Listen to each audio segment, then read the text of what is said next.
If this story interested you, don't forget to subscribe to our channel and tell us what city you're watching from. Continuing. The fine May rain fell over Park Lane as Robert Andrews parked his imported sedan in front of the building where his mother lived. It was almost 7 in the evening on an ordinary Thursday, just another day in the impeccable routine of the 45-year-old businessman who had built an empire in the technology sector. His visits to his mother followed a strict schedule. Every Thursday, punctually at 7, he would go up to the 12th floor flat, check that everything was in order, speak briefly with the caregiver, Sylvia, and spend half an hour with Mrs. Helen before returning to his own flat in Kensington. Robert adjusted his tie in the rearview mirror, grabbed his Italian leather briefcase, and got out of the car. The doorman greeted him with the usual reverence, but there was something different in his eyes, a poorly disguised concern that Robert couldn't interpret at that moment. He got into the lift, pressing the button for the 12th floor, his phone vibrating insistently with work messages that he ignored. When the doors opened, he found Sylvia in the hallway, visibly nervous, wringing her hands. "Mrs. Helen is not here, Mr. Andrews," she said before he could even ask. Her trembling voice revealed a barely contained panic. "She left this afternoon while I was preparing her snack. When I came back from the kitchen, the door was open and she was gone." Robert felt the blood run cold in his veins. His mother, 82 years old, with increasingly evident signs of mental confusion, was alone on the streets of London. The possibilities that flooded his mind left him paralyzed for a few seconds. "What do you mean, gone, Sylvia? How did you let this happen?" His voice came out harsher than he intended, laden with an anguish he rarely allowed to surface. The caregiver lowered her eyes, tears beginning to stream down her face. "I just went to make her snack. It was 5 minutes, no more than that. She must have taken the opportunity. Mr. Andrews, I've already called everyone. I've walked around the neighborhood. I've spoken to the doorman. No one saw where she went." Robert entered the flat, observing every detail as if he could find a clue. Everything was impeccably tidy, as always. The television was still on the news channel. His mother's pink slippers were next to her favorite armchair, the half-finished cup of tea on the coffee table. It was as if she had simply evaporated. "Call the police," he ordered, already taking his phone out of his pocket. "I'll search the nearby streets. She can't have gone far." The next 2 hours were a blur of anxiety and desperation. Robert scoured every corner, every square, every commercial establishment within a radius of several blocks. He showed his mother's photo to security guards, street vendors, and hurried passers-by who barely stopped to look. The night deepened and London transformed, the city lights flickering like empty promises, as he felt the weight of helplessness tighten his chest. It was when he was about to return to the building to wait for news from the police that Robert saw her. On a street in Soho, sitting on a poorly lit park bench, was Mrs. Helen, but she was not alone. A thin teenager with shabby clothes and disheveled hair was sitting next to her. The two were talking animatedly, and to Robert's complete astonishment, his mother was laughing. A real laugh with that crystalline quality he hadn't heard in years, perhaps decades. The boy was holding her hand gently, and there was an intimacy in that gesture that left Robert completely bewildered. Anger came first, quick, visceral, protective. Robert crossed the street almost at a run, his heart pounding, his fists clenched. "What are you doing with my mother?" His voice boomed like thunder, making a few passers-by turn their heads. The boy jumped to his feet, instinctively placing himself between Robert and Mrs. Helen as if to protect her. His dark eyes revealed a maturity that didn't match his frail, youthful appearance. "Easy, man, I wasn't doing anything wrong. The lady was lost. I was just keeping her company." "Keeping her company?" Robert took another step forward, but his mother's voice stopped him. "Robert, dear, I'm so glad you're here. This is Matthew, my friend. He's been a great help to me." Mrs. Helen was smiling with a serenity Robert hadn't seen in a long time. Her clothes were a bit wrinkled, her grey hair slightly messy, but there was something different in her eyes. A spark, a liveliness that seemed to have resurfaced from a very deep and forgotten place. "Mum, what are you doing here? We've been looking for you for hours. Sylvia is frantic. I've called the police. You can't just leave the house like this." "I'm not a prisoner, Robert," she replied with surprising firmness. "I left because I wanted to. How long has it been since I've seen the streets? How long has it been since I've talked to someone who really listens to me? The words hit Robert like stones. He opened his mouth to reply, but found no arguments. The boy remained there, watching the scene with a cautious but unintimidated expression. "Look, I'll let you two talk," Matthew said, taking a step back. "Mrs. Helen, it was a pleasure meeting you. Take care, all right?" "No, Matthew, stay," the elderly woman pleaded, holding the boy's arm with unexpected strength. "Robert, this boy was very kind to me. He found me when I was confused on the corner, not sure where to go. He offered me water, helped me sit here, and stayed to talk with me. He told me beautiful stories."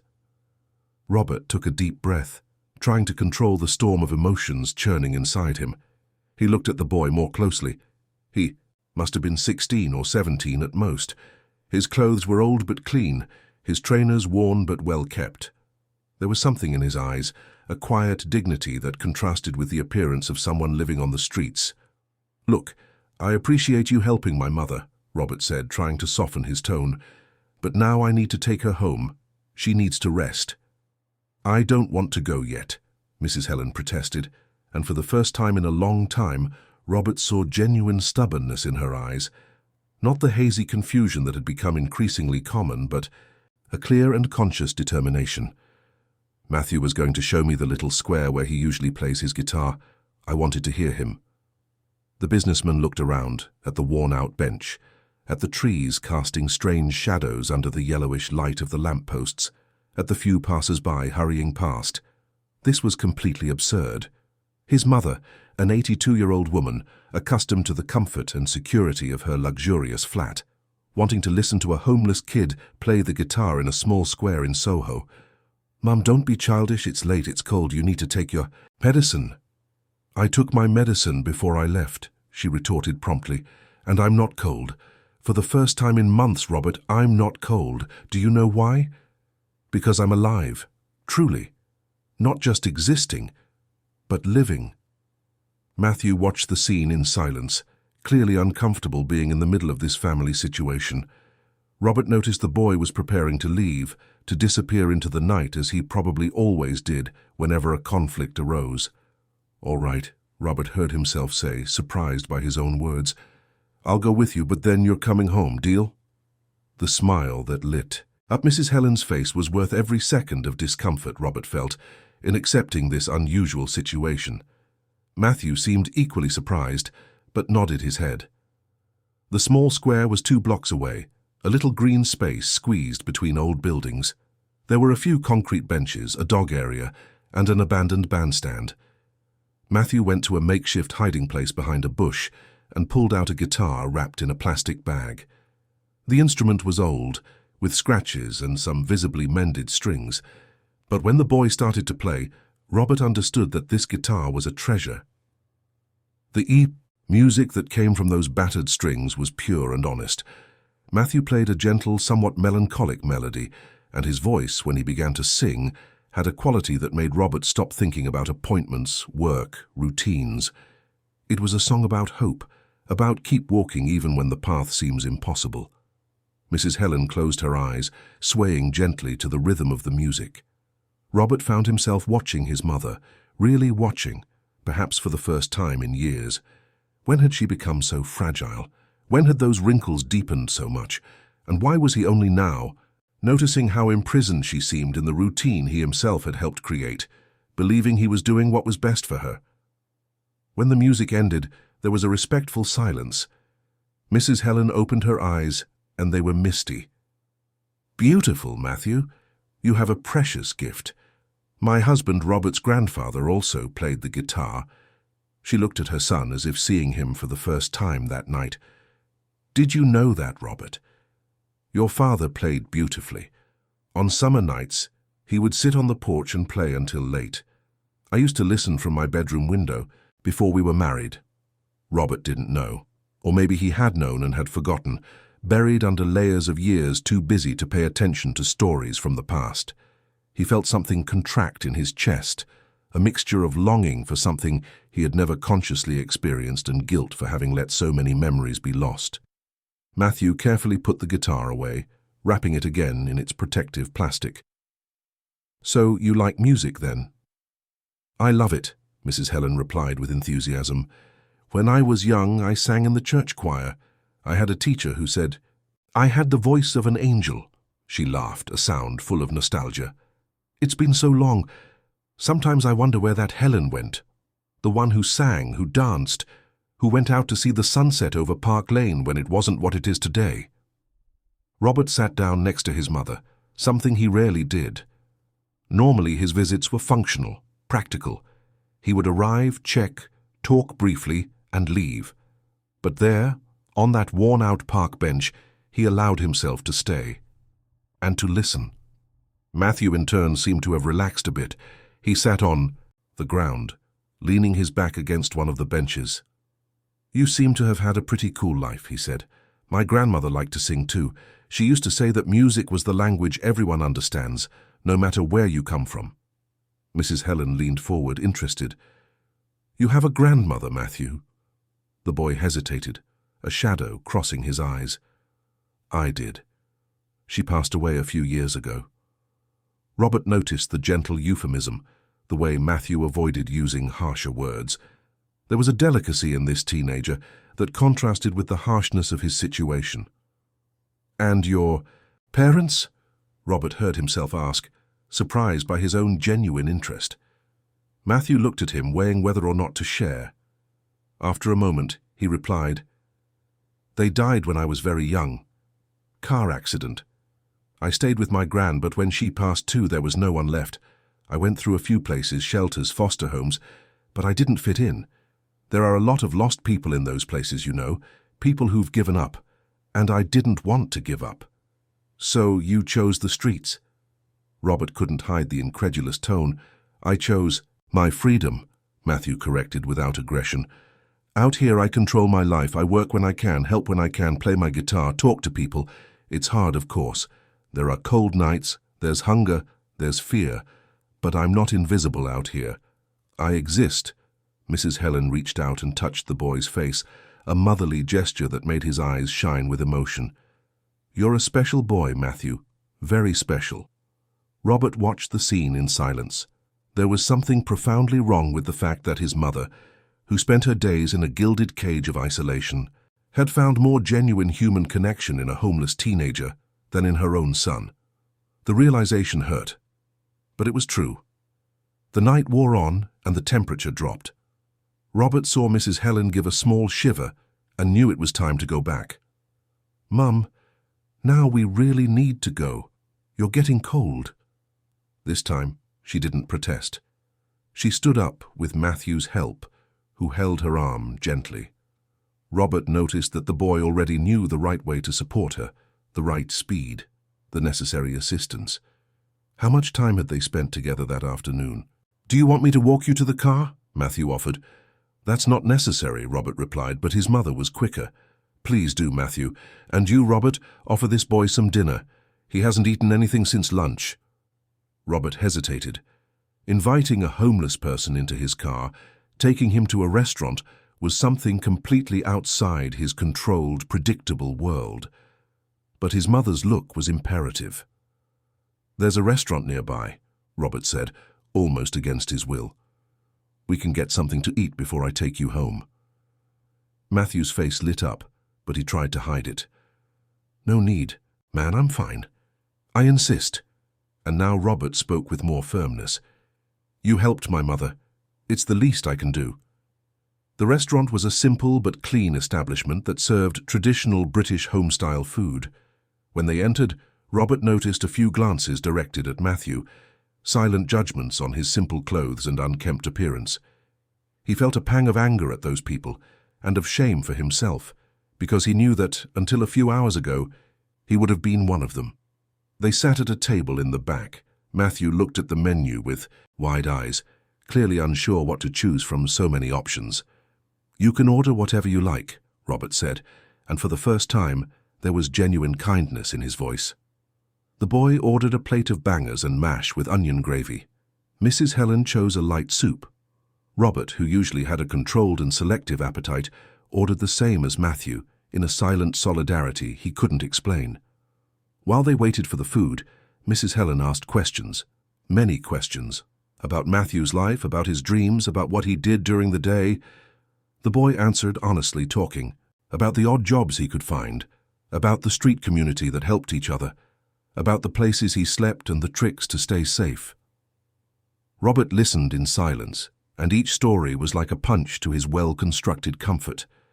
This boy, only 16, had seen and lived through more hardship than Robert could imagine, and yet there was a resilient hope in him, a refusal to be defined by his circumstances. When the food arrived, Matthew ate with a restrained voracity, clearly hungry but trying to maintain some composure.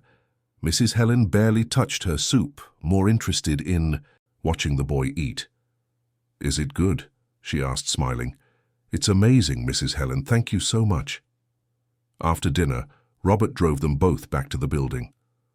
On the way, Mrs. Helen fell asleep in the back seat, her head resting on Matthew's shoulder, who remained motionless so as not to wake her. When they arrived, Sylvia was at the door, relieved and visibly exhausted. Robert carried his mother in his arms to the flat, surprised by how light she was. When he laid her on the bed and covered her, Mrs. Helen opened her eyes briefly. "It was a wonderful day, Robert," she murmured. "Thank you." Robert went back to the building's lobby where Matthew was waiting, clearly unsure whether he should leave or not. The businessman took out his wallet and separated a few notes, extending them to the boy. Matthew looked at the money, then at Robert.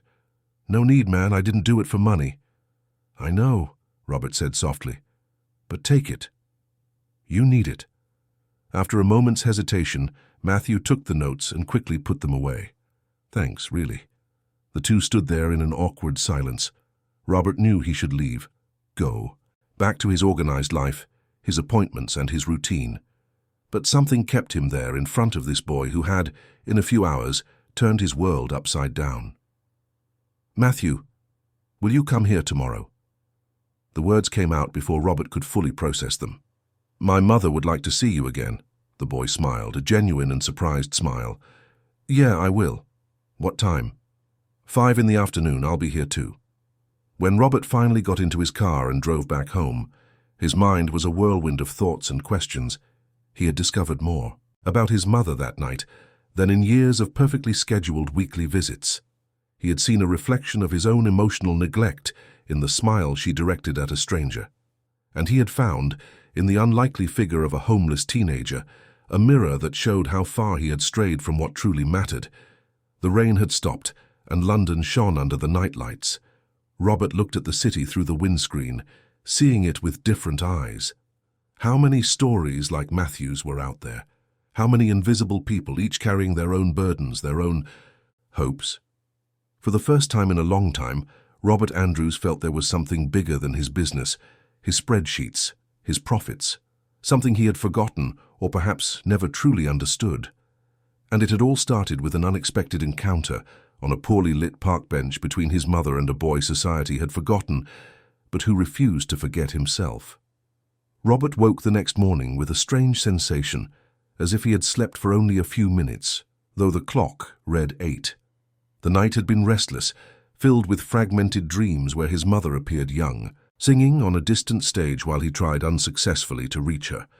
He made coffee automatically, moving through the impeccable kitchen of his Kensington flat like a well-programmed robot. But his thoughts were far from the important meeting he had at 10. Matthew, Mrs. Helen, the battered guitar. The stories his mother had told about his father, stories Robert barely remembered hearing. It all echoed in his mind like a persistent melody he couldn't shake. During the meeting with Japanese investors, Robert found himself distracted, looking out the window of his company's 20th floor office, watching the frantic movement of the city below. How many Matthews were there on those streets? How many untold stories, how many wasted talents, how many human connections lost in everyone's rush? "Mr. Andrews, do you agree with the proposal?" The voice of his chief financial officer brought him back to reality. Robert nodded mechanically, having no idea what he was agreeing to. He would have to review the minutes later. The day dragged on with unbearable slowness. At 4 in the afternoon, Robert surprised his secretary by cancelling all his appointments and leaving the office. He drove to his mother's building with a racing heart, an anxiety he couldn't name tightening his chest. He arrived half an hour before the agreed time and found Sylvia preparing a snack in the kitchen. The caregiver still seemed guilty about the previous day's episode, moving with exaggerated caution. "How is she?" Robert asked. "Well, Mr. Andrews, she woke up in a good mood, which is unusual. She spent the whole morning humming." Sylvia lowered her voice as if sharing a secret. "She asked several times if Matthew was coming today. I didn't know who he was until she told me." Robert nodded and went into the living room, where he found his mother sitting in her armchair, but this time she wasn't watching television. She was looking out the window, a serene smile on her face. "Mum, how are you?" Mrs. Helen turned to him, and Robert saw that spark in her eyes again, that liveliness that seemed to have been reborn. "I'm wonderful, my son. You came early. Has Matthew arrived yet?" "Not yet. 20 minutes to go." Robert sat on the sofa, watching his mother attentively. "Did you sleep well?" "Better than I have in a long time. You know, Robert, I dreamt of your father last night." She said his name with a sweetness that made something clench in her son's chest. "Ferdinand was playing the guitar on the porch like he used to. I was dancing. You were little, maybe 5 years old, and you were trying to copy your father's moves on the guitar." Robert didn't remember that, or rather he had a vague impression, a hazy image that could have been a real memory or something his mind had created from old photographs. "I've missed Dad," he said, surprised by the honesty of his confession. "Me too, my love, every day." Mrs. Helen reached out her hand and Robert took it, feeling how fragile and yet strong she was. "You know what else I've missed? You. The boy you were. The man you became. But who is so busy, he's forgotten how to live." The words should have sounded like a criticism, but they came out as a sad observation. Robert didn't know what to say. The intercom buzzed, saving him from the painful conversation. It was Matthew. When the boy entered the flat, his eyes widened visibly. Robert realized that although he had been there the night before, Matthew probably hadn't paid much attention to the details. Now, with the daylight streaming through the large windows, the understated luxury of the place was undeniable. The fine wooden furniture, the paintings on the walls, the gleaming floor. Matthew was wearing different clothes, still simple but noticeably clean. He must have showered somewhere, perhaps at a shelter or a public facility. His hair was combed, and he was carrying a plastic bag. "Hi, Mrs. Helen." "Hi, Robert," he greeted, a little shy in the elegant surroundings. "Matthew, I'm so glad you came." Mrs. Helen stood up enthusiastically. "Come, sit here with me. I want to hear more stories." The boy approached and, before sitting, took something out of the bag. It was a small pot with a succulent. "I brought this for you. It's a little plant. It's not much trouble, just needs a little water now and then." Mrs. Helen took the pot with an emotion that seemed exaggerated for such a simple gift. But Robert understood. It wasn't the value of the gift. It was the gesture. It was someone thinking of her, choosing something especially for her. "It's beautiful, Matthew, thank you. Where did you get it?" The boy scratched, his head a bit awkwardly. "There's a lady who sells plants at the market. I help her carry things sometimes. She gives me cuttings now and then. I've been taking care of this one for 2 weeks, waiting for it to look nice." Sylvia appeared with a tray of juice and biscuits. She offered them to Matthew first, who hesitated but eventually took 2. Robert noticed how the boy ate, slowly, savoring each bite as if it were precious. It probably was. "Matthew," Robert said, surprising himself with the decision he had made without realizing it, "I'd like to talk to you, to get to know your story better, if you don't mind." The boy looked at him cautiously. "Why?" "Because I want to understand," Robert was honest. "Because you helped my mother, and I need to know who you are." Matthew took a deep breath, looking at Mrs. Helen as if asking for permission or encouragement. She nodded gently. The boy began to speak. He told them about his parents who died when he was 8, an accident on the M1 motorway, a foggy morning, a collision that left no survivors. Matthew was at school when it happened. He remembered being called to the headmaster's office, seeing the social worker with that look every child knows how to interpret, even if they don't want to. His grandmother took him in, a strong, hard-working woman who did laundry for others and sold sweets on weekends to support them both. Those were 4 good years, Matthew said. Hard, but good. She taught me to play the guitar, she taught me to cook, she taught me that you can always start over. Then his grandmother fell ill. It was quick, Matthew explained, using the gentle euphemism. In 3 months, he was alone. Again. He was 12. He went to one shelter, then another. Crowded places, overwhelmed adults, lost children. He endured it until he was 14, when he decided he preferred the streets. On the streets, at least, I could choose where to go, he said. I could decide if I wanted to help someone, if I wanted to play my guitar, if I wanted to work. There was no one telling me I was a lost cause or a problem. But it wasn't always easy, Matthew continued.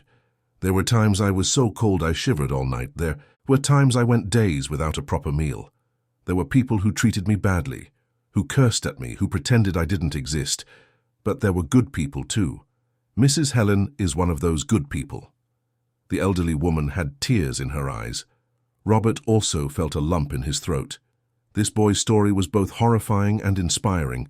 Horrifying because of the circumstances, inspiring because of his resilience. "And do you have plans?" Robert asked. "For the future?" Matthew gave a half-sad smile. "Plans are complicated when you don't know where you'll sleep tomorrow. But I have dreams.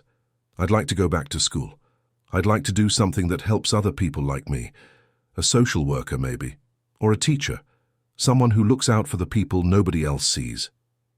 Mrs. Helen leaned forward. "You can do that, Matthew. You're intelligent, you're kind, you're strong." She looked at her son. "Robert, don't you think we can help?" Robert hesitated. "Help how? Give him money? Find a place for the boy to live? But would that be just fleeting charity or something more meaningful?"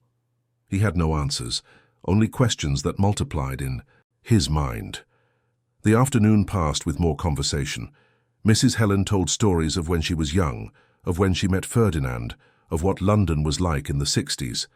Matthew listened, fascinated, asking questions, laughing at the right moments, moved by the sadder ones. Robert listened too, discovering details about his own parents' lives he had never known. At one point, Mrs. Helen mentioned her husband. Robert's grandfather had disappeared 10 years ago on an ordinary morning, going out for a walk and never returning. The police searched, the family searched, but they never found him. It was as if he had simply ceased to exist. "Do you think he might still be alive?" Matthew asked delicately. "I don't know," Mrs. Helen replied, her voice thick with emotion. "Sometimes I dream that he's well, somewhere, having forgotten who he was. Other times, I think he simply decided to start over without us." Robert had never openly discussed his grandfather's disappearance with his mother. It was a topic they all avoided, a wound they preferred to keep covered. But there, with Matthew present, it seemed easier to talk. "I could ask around on the streets," Matthew offered. "There are a lot of people who've been living there for years. Sometimes they know things, know people. If he's still out there, maybe someone has seen him." Robert was about to say it was impossible, that after 10 years it made no sense, but he saw the glint of hope in his mother's eyes and fell silent. "We would appreciate that very much, Matthew." As the sky began to darken, Sylvia served dinner. Robert stayed to eat with them, something he rarely did. The caregiver had prepared a simple pasta with tomato sauce and chicken, and the 4 of them sat at the table. Matthew ate with appetite, but this time he was more relaxed, chatting naturally. After dinner, Mrs. Helen asked Matthew to play the guitar again. The boy had brought his instrument this time and spent an hour playing old songs, the ones the elderly woman knew and hummed along to. Robert watched, seeing the genuine joy on his mother's face, hearing her trembling but happy voice singing songs from her youth. When it was finally time for Matthew to leave, Mrs. Helen hugged him tightly. "You'll come back tomorrow?" "I'll be back, Mrs. Helen, you can count on it." Robert walked the boy to the door. In the hallway, before calling the lift, he stopped. "Matthew, I want to make you a proposal. Come work for me, at my company. Nothing too complex at first, maybe in the mailroom or archives, but with a salary, a proper contract, a chance to have a routine." Matthew looked at him, surprised and suspicious at the same time. "Why?" "You don't know me. You don't know if I can be trusted." "I've seen enough," Robert said. "I've seen how you treat my mother. I've seen your dignity. That's worth more than any CV. And besides, there was a moment during dinner when Matthew had suggested to Mrs. Helen that she organize her old photos into albums as a way to preserve memories. It was a simple idea, but it revealed a sensitivity and intelligence that Robert recognized. Matthew swallowed hard, clearly emotional. "I accept. Thank you, Robert, really. You start on Monday. I'll pick you up on Saturday. We'll go buy some suitable clothes for work. Can you tell me where to find you?" The boy hesitated, then gave the name of a square in the city center. "But Robert, I don't have a fixed address. My documents aren't up to date." "We'll sort that out. On Monday, we'll also go to the government service center, get everything in order. The important thing is that you want to try." "I do," Matthew said, with a determination that made Robert smile. When the lift arrived and Matthew got in, Robert stood there for a moment. Was he doing the right thing?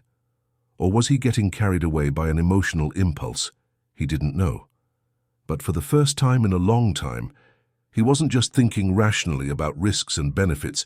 He was feeling. And that, as scary as it was, felt right. He returned to the flat and found his mother still in the living room, holding the pot with the succulent. "You did a good thing today, Robert," she said. "I hope so, Mum. I hope so." That night, Robert didn't leave immediately. He stayed for another hour with his mother, looking at old photo albums she insisted on showing him. There were photographs of him as a child, of his father playing the guitar, of her singing in the choir. There was a whole life captured in those yellowed images, a life Robert had forgotten to honor. When he finally said goodbye and went to his flat, he drove slowly, observing the streets. He saw other homeless people, each with their own untold story. He saw hurried families, tired executives, young people laughing in groups. He saw the city as he had never seen it before, not as a business backdrop, but as a living, pulsating organism full of humanity. On Saturday, Robert kept his promise. He met Matthew at the agreed-upon square. The boy was waiting, clearly nervous. They went to a shopping center together where Robert bought 3 shirts, 2 pairs of trousers, a pair of shoes, and some casual clothes for Matthew.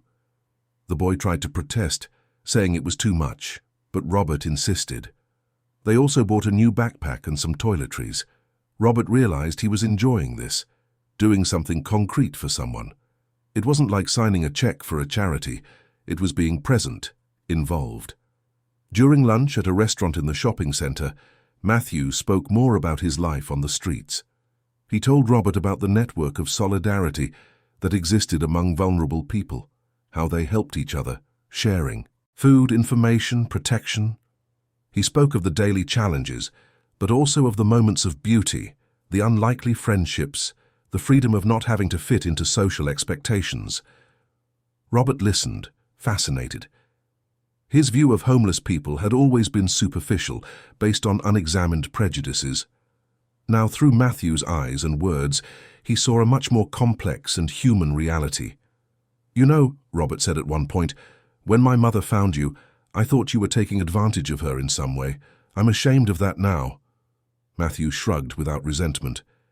"It's natural. People are afraid of what they don't know. I understood your reaction, but I'm glad you gave me a chance to get to know me better." "My mother is wiser than I am," Robert admitted. "She saw in you what it took me time to see." The rest of the weekend passed quickly. Robert took Matthew back to his mother's building on Sunday afternoon. Mrs. Helen was radiant, showing them that she had started organizing the old photos, as Matthew had suggested. The 3 of them spent hours flipping through albums, sharing stories, laughing at embarrassing photos. At one point, while Mrs. Helen was in the bathroom, Matthew looked around the living room and said quietly, "You know, Robert, I spent 2 years living without a place to call my own, and now here I feel like I'm home.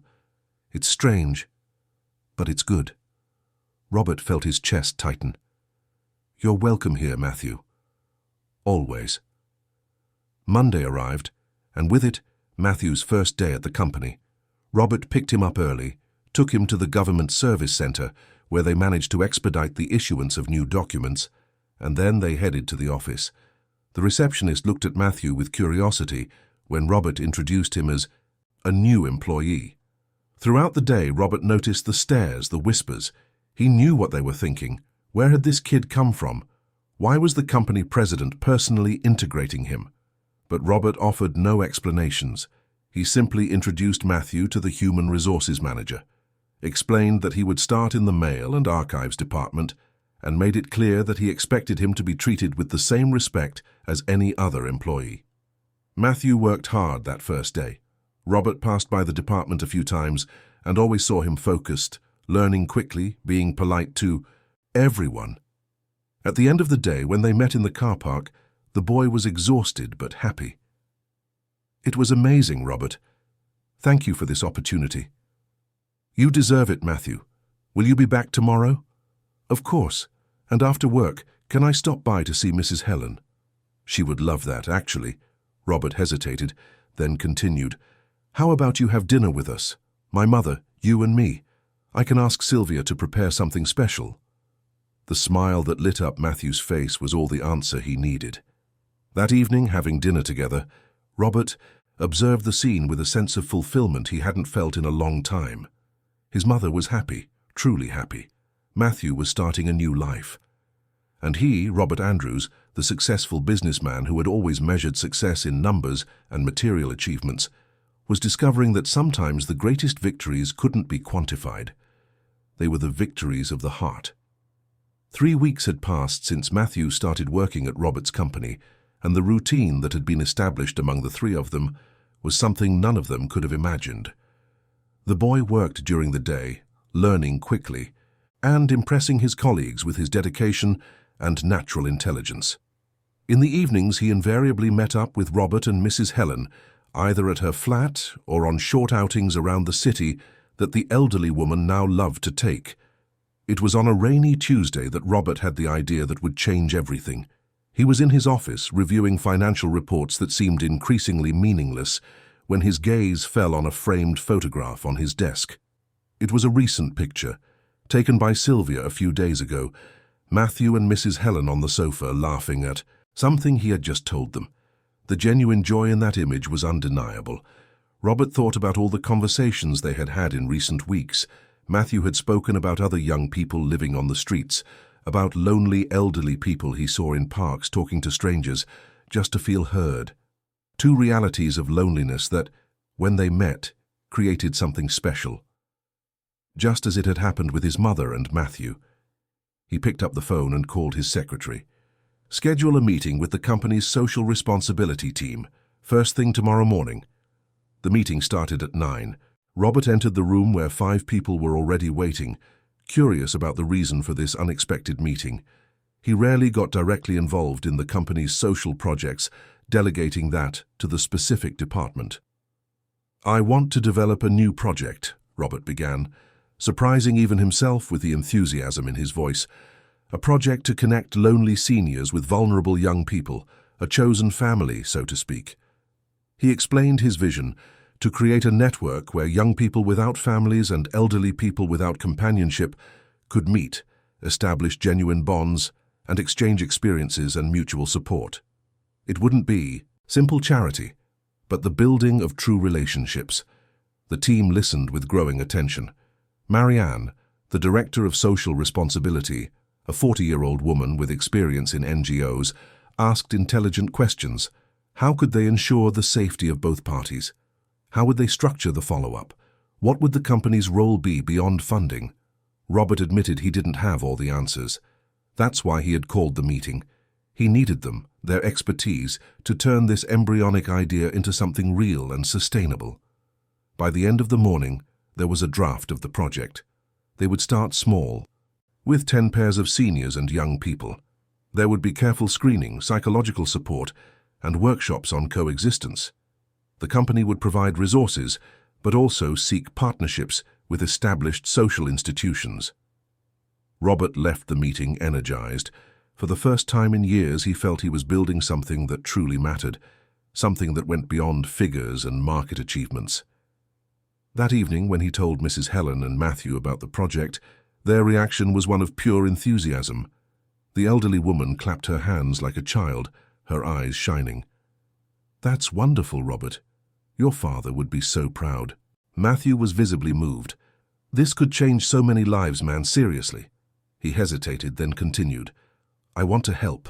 I want to be truly involved in this. I know the reality of the streets. I know the challenges. I can contribute." Robert nodded. "I was counting on it. In fact, I wanted you to be a kind of consultant for the project, someone who can speak with authority about what works and what doesn't." The boy was quiet for a moment, absorbing this.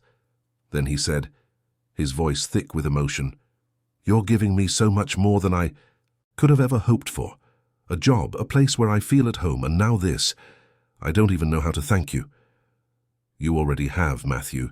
Every day with the way you treat my mother, how you strive at work, how you're rebuilding your life. That's the greatest thanks." Mrs. Helen wiped tears from her face. "You two make me very happy, and I want to participate in this project too. I can talk to other seniors, share my experience, show them it's possible to find joy again." And so the project gained not just form, but not a soul. In the following days, Robert dedicated himself to it with an intensity that surprised even his closest employees. Marianne and her team worked tirelessly, forming partnerships with shelters, nursing homes, and NGOs. Matthew participated in all the planning meetings, bringing valuable insights that only someone who had lived that reality could offer. It was during one of these meetings, 2 weeks later, that Marianne commented, "You know, Robert, this project has the potential to grow far beyond our company. Have you thought about involving other organizations, maybe even doing something at a city-wide level?" The idea planted a seed. Robert began making contacts, talking to well-known business people, presenting the project in circles where his voice carried weight. The response was surprisingly positive. Many people wanted to help, contribute, be part of something meaningful. One of these conversations led to a particularly important meeting. The director of a large foundation requested a formal presentation of the project. Robert accepted, but with one condition. Matthew would present alongside him. On the day of the presentation, Robert saw the boy's nervousness but also his determination. Matthew was in a new suit they had bought together, his hair cut and combed, but the most important thing was the light in his eyes. He believed in this project as much as Robert did. The presentation was a success. Matthew spoke with raw honesty about his experience, about the loneliness on the streets, about how meeting Mrs. Helen had changed his life. He talked about the other young people he knew, about the elderly he saw in the parks, about the transformative potential of genuine connections. His voice trembled at times, but it never faltered. It was authentic, powerful. When they finished, the silence in the room lasted for a few seconds before the applause began. The foundation's director stood up. "You have our full support. This is exactly the kind of project that makes a real difference." Leaving that meeting, Robert and Matthew walked in silence for a few blocks. Then the boy stopped and looked at the businessman. "I never thought I'd be here one day doing this, presenting projects, helping to create something that can change lives. 3 months ago I was sleeping in parks, not knowing where my next meal would come from." "A lot can change in a short time," Robert said softly, "when we allow ourselves to change." They continued walking, and Robert realized that Matthew was no longer just a charity project or a catalyst for his personal transformation. He was a friend. He was family.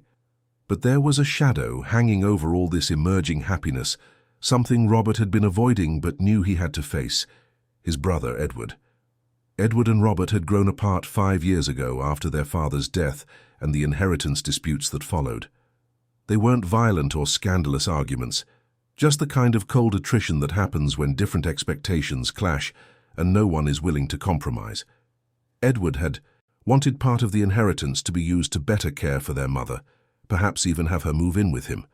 Robert thought she was fine where she was, with professional caregivers and all the necessary infrastructure. In the end, they each took their share of the inheritance and their resentment. Since then, the brothers had barely spoken. Family gatherings became non-existent. Robert knew Edward kept in touch with their mother, but never asked for details. It was easier to pretend that this distance was normal, acceptable. It was Mrs. Helen who finally brought up the subject on a quiet afternoon while the three of them were having tea. "Your brother called me today," she said suddenly, looking at Robert. "He asked about you." Robert felt an immediate tension in his stomach. "What did you say?" "That you're well, that you've been spending more time with me, that you're happier." She paused. "Robert, Edward has never stopped caring about you. He calls every week, comes to visit me every Thursday afternoon when you're not here. I asked him to do that, to avoid you two meeting and feeling uncomfortable." Robert was shocked. Every Thursday afternoon, he had thought Edward had basically abandoned their mother. "No, my son. He never abandoned me. You two just forgot how to really talk to each other." Mrs. Helen took Robert's hand. "My life is getting shorter every day.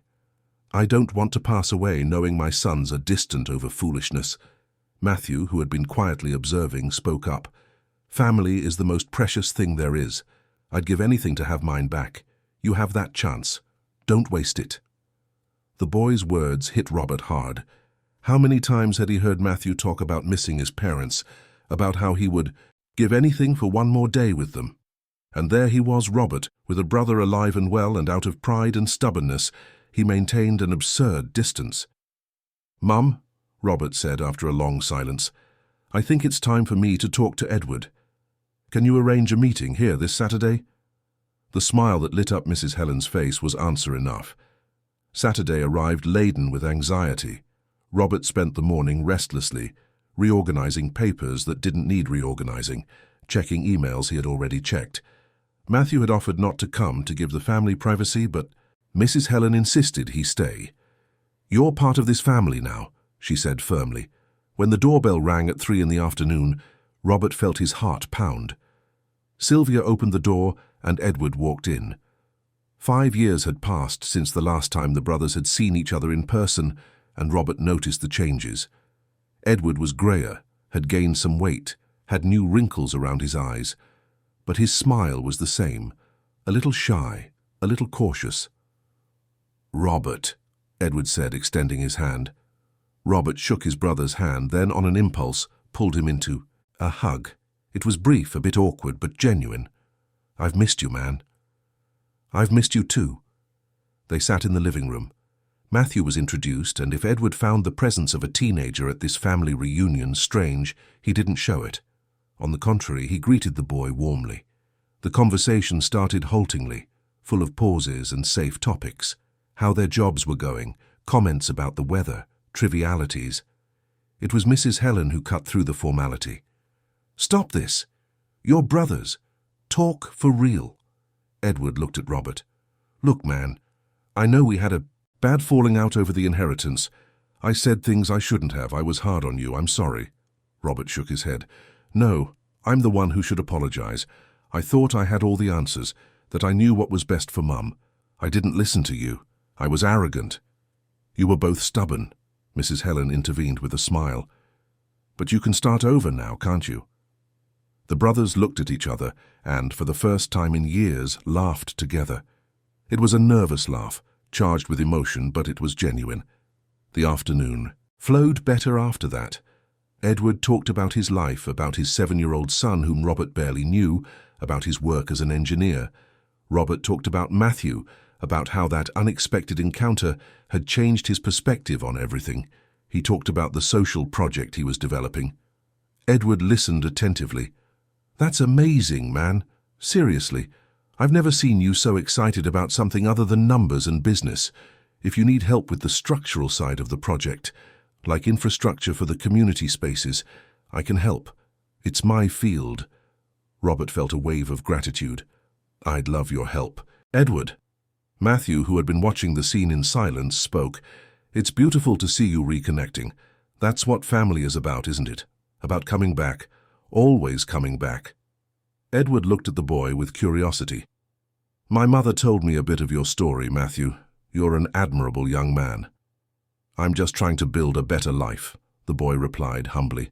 "And you're succeeding," Edward said. "You should meet my son, Petey. I think you two would get along. In fact," he looked at Robert, "why don't you come for dinner at our house this Sunday? Bring Matthew too. Carla would love to meet you both." Robert hesitated for only a second before accepting, "We'd love to. With pleasure."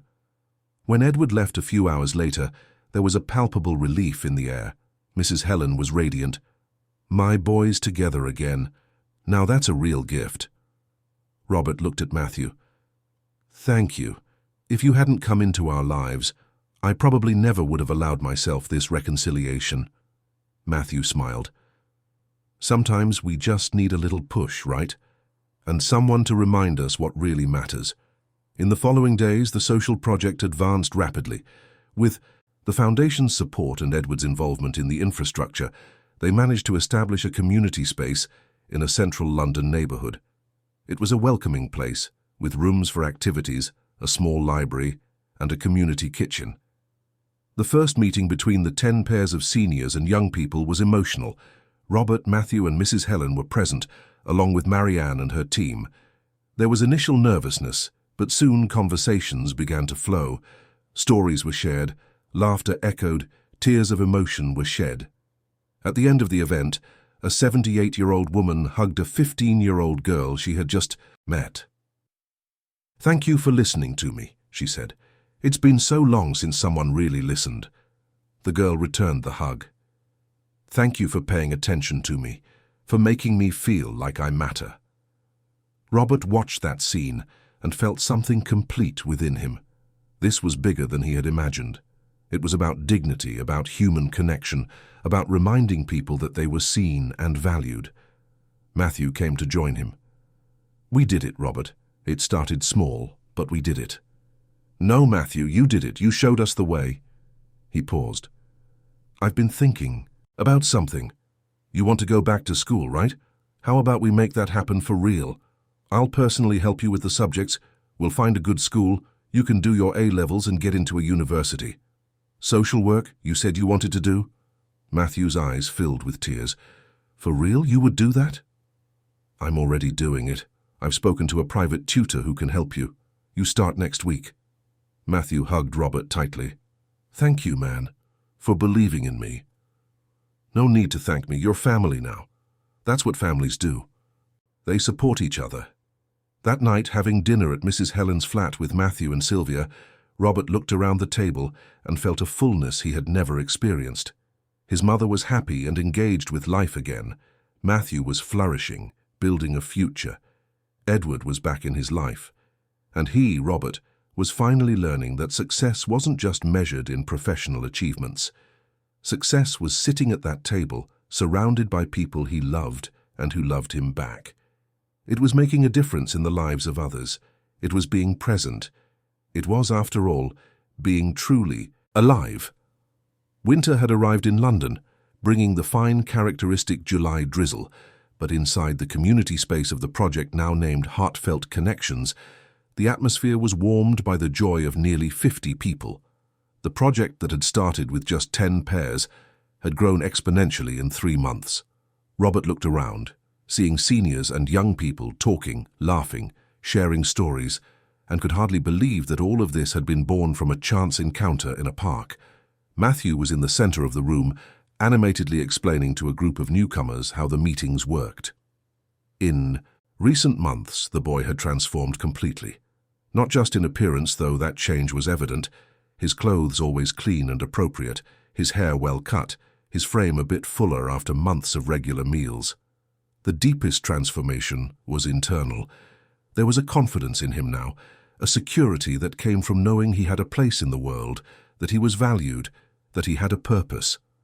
Robert felt a paternal pride when he looked at Matthew. The boy was studying with impressive dedication, waking up early to work at the company in the morning, studying in the afternoon, with the private tutor Robert had hired, and still always finding time to be present at the project and visit Mrs. Helen. His determination was inspiring.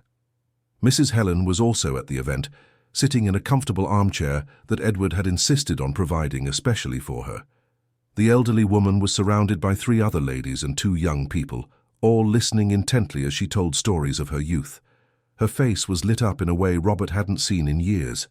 The loneliness that had consumed her for so long had been replaced by a sense of community and purpose. Edward arrived with Carla and little Petey. Robert's nephew, whom he had barely known a few months ago, ran straight to him. "Uncle Rob! Uncle Rob!" the boy shouted, using the nickname he had invented. "Is Matthew going to teach me guitar today?" Robert smiled, picking up his nephew.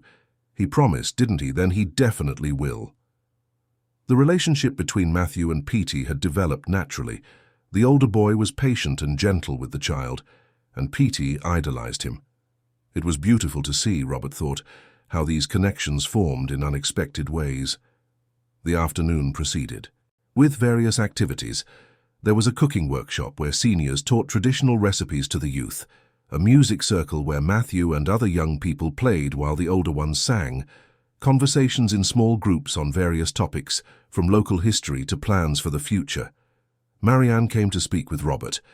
"We received 10 more applications this week. The project is gaining visibility we never imagined," she smiled. "You've created something special here, Robert. It wasn't just me, it was a collective effort. And most importantly, it was Matthew who showed us this was possible." "Speaking of Matthew," Marianne said, "he had an interesting idea at the last meeting. He proposed expanding the project into companies, a corporate sponsorship program where employees could volunteer to mentor vulnerable youth. I thought it was brilliant." Robert nodded. "He has very good ideas. I'm seriously considering creating a specific position for him in the company when he finishes his studies.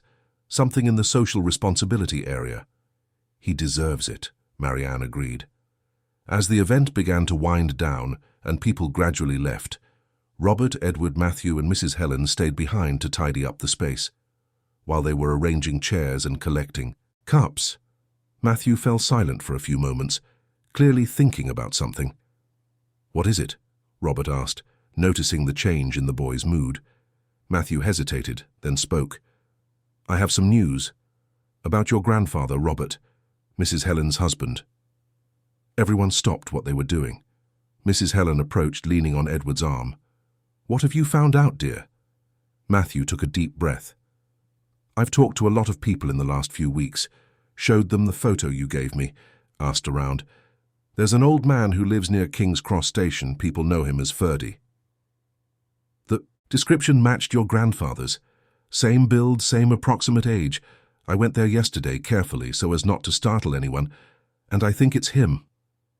The silence that followed was thick with emotion.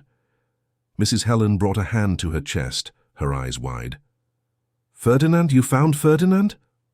"I'm not absolutely sure," Matthew said quickly.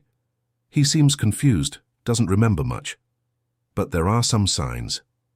He was whistling a tune that you said your husband always whistled, and when I mentioned the name Helen, he got very emotional, though he couldn't explain why." Robert felt his heart race. 10 years. 10 years since his grandfather had disappeared, leaving a painful void in everyone's life. The possibility of having found him was both thrilling and terrifying. "Where is he?" Edward asked, his voice tense. "In a community of homeless people near the station. The people there look after him, but he needs professional help. He seems to have some neurological condition, maybe something that makes him forget things. I can't say for sure." Mrs. Helen was crying silently. "My Ferdinand. He's been there all this time, alone, confused." "We can go see him now," Robert said, already grabbing his car. "Keys." "Mum, do you feel well enough to go?" "I wouldn't miss this for anything," she replied with determination. The drive to King's Cross Station was tense and silent. Robert drove carefully in the persistent drizzle, Edward beside him nervously wringing his hands, Mrs. Helen in the back seat holding tightly to Matthew's hand. Each was lost in their own thoughts, their own hopes and fears. When they arrived, Matthew guided them through streets Robert rarely frequented. There were groups of people sheltered under awnings, makeshift fires in barrels, tired faces that looked suspiciously at the luxurious sedan parked nearby. Matthew spoke briefly with a few people, explaining the situation, asking for respect and patience. Finally, in a more secluded area, covered by a makeshift tarp, they found him. Even before they got close, Mrs. Helen let out a moan of recognition. It was him, older, much thinner, with a long grey beard, tattered clothes, but it was undeniably Ferdinand Andrews. The man was sitting on a piece of cardboard, staring into space with a distant expression. When he noticed the group approaching, he looked up, confused and a little frightened. "Ferdinand," Mrs. Helen said softly, approaching carefully. "It's me." "Helen?" The man looked at her for a long moment. Something shifted in his eyes, a flicker of recognition, perhaps a memory surfacing in the murky waters of a confused mind. "Helen," he repeated, his voice hoarse from disuse. "Helen." "Yes, my love, it's me." She was crying openly now, kneeling beside him with Edward's help. "I looked for you. I looked for you for so long." Ferdinand reached out a trembling hand and touched her face, as if testing if she were real. His eyes filled with tears. "I got lost. I couldn't remember the way back." Robert felt his own tears streaming down. His grandfather, the strong present man of his childhood memories, reduced to this condition. But alive. Still alive. "We're taking you home, Grandad," Robert said, his voice cracking. "We're going to take care of you." The next few days were a whirlwind of emotions and arrangements. Ferdinand was taken to the hospital, where he was diagnosed with advanced dementia, exacerbated by years of malnutrition and exposure. The doctors were clear. He would never fully recover his mental faculties, but with proper care he could have a good quality of life. Robert hired the best specialists, arranged for a room in Mrs. Helen's flat, equipped with everything necessary, and a private nurse for constant care. Edward helped with the necessary structural adaptations. Matthew visited daily, talked to Ferdinand, played the guitar for him. Slowly, the grandfather began to recover physically. He gained weight, his skin regained color, his eyes lost their vacant look. He was still confused most of the time, but there were moments of lucidity where he recognized his family, smiled, and held Helen's hand tenderly. During one of these lucid moments, 2 weeks after his rescue, Ferdinand looked around the room where everyone was gathered. His eyes landed on Matthew. "This boy," he said slowly. "He found me. He brought me back." "Yes," Mrs. Helen replied, holding her husband's hand. "Matthew is very special. He's like a grandson to us now." Ferdinand nodded, then looked at Robert and Edward. "You, my boys, together again." He smiled, a weak but genuine smile. "Good. Very good." Finding their grandfather had been the catalyst for an even deeper family bond. Robert, Edward, Mrs. Helen, Ferdinand and Matthew now formed a cohesive unit, each caring for the other in different but equally important ways. The heartfelt connections. Project continued to grow. There were now over 100 pairs registered, and the demand only increased. Marianne coordinated the expansion into other neighborhoods. Edward had secured donations of materials to build new community spaces. Matthew, in addition to his role as a consultant, had begun giving talks at companies and schools about his experience. At one of these talks, at a prestigious London university, Matthew told his full story. He spoke of losing his parents, of the difficult years on the streets, of the encounter with Mrs. Helen that changed everything. When he finished, the auditorium was in emotional silence. A professor stood up in the audience. "Have you ever thought about writing a book about your experience? It would be very valuable." Matthew smiled. "Maybe one day. For now, I'm more interested in living the story than in telling it." But the idea stuck. Robert, who was present at that talk, thought it would indeed be important to document that journey. Not just Matthew's, but everyone involved in the project. The transformations, the connections, the rebuilt lives. 3 months passed since Ferdinand's rescue. Autumn had arrived in London, bringing milder temperatures and often blue skies. It was a Saturday in September, when the whole family was gathered at Mrs. Helen's flat for a special lunch. Robert had brought Marianne, an architect he had met at a project event and with whom he was starting a relationship. Edward was with Carla and Petey. Matthew was there, of course, helping Sylvia in the kitchen despite her protests. Ferdinand was in his special chair, more alert than usual. During lunch, Mrs. Helen asked for silence. She tapped her glass lightly with a spoon, getting everyone's attention. "I want to make a toast," she announced. Everyone picked up their glasses. Mrs. Helen looked around the table, her eyes passing over each person present. "A few months ago," she began, "I was a lonely old woman living in a gilded but empty cage. My sons were distant from each other. My husband was lost. I was just waiting for my days to pass, nothing more." She paused, emotional. "Then one day I left that flat. I don't quite know what led me to do it, but I left, and I found an angel, a 16-year-old angel, in shabby clothes, but with a heart bigger than the world." She looked at Matthew with so much love that the boy had to lower his eyes, moved. "That meeting changed everything. It brought me back to life. It brought my sons back to each other. It brought my husband back home.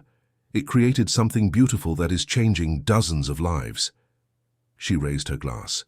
"So I toast to Matthew, to the boy who refused to give up, who kept his humanity even when life was cruel, to our grandson of the heart, our son of the soul, to the family we choose and that chooses us back." Everyone raised their glasses. "To Matthew," they echoed, together. Matthew was crying openly now, not trying to hide it. Robert stood up and went to him, pulling him into a tight hug. Edward joined them. Then Mrs. Helen. Then everyone, in a group hug that was both a farewell to what they had been and a celebration of what they had become. When they separated, Matthew wiped his tears and smiled. "You know," he said, "I spent 2 years on the streets thinking I had lost everything. My family, my future, my place in the world. But I was wrong. I hadn't lost it. I was just waiting to find you." That night, after everyone had gone home and the flat was quiet, Robert stayed a little longer. He found Matthew on the balcony, looking out at the illuminated city. "What are you thinking about?" Robert asked, joining him. "I'm thinking about how strange life is, how one moment can change everything. If I hadn't met Mrs. Helen that day, if you had reacted differently, if I hadn't had the courage to accept help, so many ifs." "But all those ifs led to this," Robert said. "To you being here, studying, working, making a difference, to us being a family, to so many other people finding connection and hope." Matthew nodded. "You know what I want most now? To pass my exams, graduate, and spend the rest of my life doing what the project does, connecting people, reminding them they're not alone." "You'll do it," Robert said with conviction, "and I'll be here to see it." They stood there on the balcony for a few more minutes, in comfortable silence. The city pulsed below them, full of stories, encounters, possibilities. Somewhere down there, Robert thought, there were other Matthews waiting to be seen, other Helens waiting to reconnect with life. And now, thanks to the project they had created together, there was a path, a bridge between those solitudes. Months passed. The project continued to grow, eventually becoming an independent NGO with Matthew as one of its youngest directors. He passed his university entrance exams with excellent grades, began his social work degree, never ceasing to work at Heartfelt Connections. Robert transformed his company, incorporating social responsibility into the core of his business model. His relationship with Marianne blossomed, and for the first time in his life, he understood that love was about presence, not about proving anything. Edward and Robert became not just brothers again, but true friends. They worked together on various projects, spent weekends with their families, making up for lost time. Ferdinand had his ups and downs, but surrounded by love and proper care, he had increasingly frequent moments of lucidity. On good days, he played the guitar with Matthew, told stories to Petey, held Helen's hand, and was grateful to have found his way back. And Mrs. Helen flourished. At 83, she was more alive than she had been in decades. She actively participated in the project, visited other seniors, gave advice, shared her story. She always said she had gained an extra son and found all the others again. On a spring afternoon, a year after that first meeting in the park, they were all gathered again. Mrs. Helen looked around at her expanded family and said, "You know what I've discovered? That family isn't about blood, it's about choice, it's about being present, it's about seeing the other person, really seeing them." Matthew, now 18 and visibly more mature, but still with that special glint in his eyes, agreed. And it's about not giving up, not on yourself and not on others. Robert observed everyone gathered there and felt a deep gratitude. His life had been turned upside down by a homeless boy he had initially viewed with suspicion. But that disruption had been necessary. It had shattered his empty certainties and forced him to rebuild, this time on a foundation of genuine connection, real purpose and true love. Their story, which had begun with an unexpected encounter in a London park, had become the story of many. Each pair formed by the project had its own journey, its own transformations, its own discoveries that it's never too late to find. Family. Never too late to start over, never too late to be seen. And all because a 16-year-old boy refused to lose his humanity despite everything. Because an 82-year-old woman had the courage to leave her gilded cage. Because a successful businessman allowed his heart to open. Because in the end we are all just people seeking connection, seeking to belong, seeking to love and be loved. And sometimes all we need is someone who truly sees us, who reminds us of our own light, who helps us find the way back home. That afternoon, as the sun set over London and the city lights began to twinkle like earthly stars, the family that fate had united in such unexpected ways celebrated not just where they had arrived, but the journey that had brought them there. Every scar, every tear, every moment of doubt had been necessary, because it was through the cracks that the light could finally enter. And that light now shone bright and clear, illuminating not only their own lives, but radiating out to dozens, hundreds of other people who were also searching for a place to call home, a hand to hold, a voice to say, "How you matter, you are seen, you are not alone." Matthew looked at Robert, and the two exchanged a smile of mutual understanding. They had saved each other, each in their own way. And they would continue to save others, because now they knew the most fundamental truth of all. We are healed not in spite of our wounds, but through the connection we build from them. The night fell completely, but inside that flat, inside those hearts, it was broad daylight. Dear listeners, we hope the story of Robert, Mrs. Helen, and Matthew has touched your heart deeply. If you were moved by this journey of transformation, chosen family, and new beginnings, leave a like, subscribe to the channel, and tell us in the comments which moment stood out to you the most. Was it the initial encounter in the park, the reconciliation between the brothers, the rescue of grandfather Ferdinand, or Matthew's transformation? Every day we bring intense stories like this one, which reveal the deepest side of the human soul and remind us that it's never too late to start over, to love and to be seen. We look forward to seeing you in the next episode with a new story that will stir your emotions.